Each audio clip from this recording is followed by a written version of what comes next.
এগুলো কিন্তু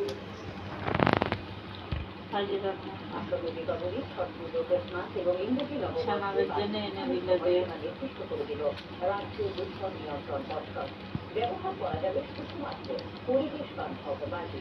নির্দেশিত করা হয়েছে দীপাবলির সময় রাত ৮টা থেকে 10টা, ছট পুজোর সময় চৈত্র সকাশে 8টা এবং ক্রিসমাস ও ইংরেজি নববর্ষের উদযাপনে রাত 11:55 থেকে 12:30 পর্যন্ত বাজি পোড়ানো যাবে।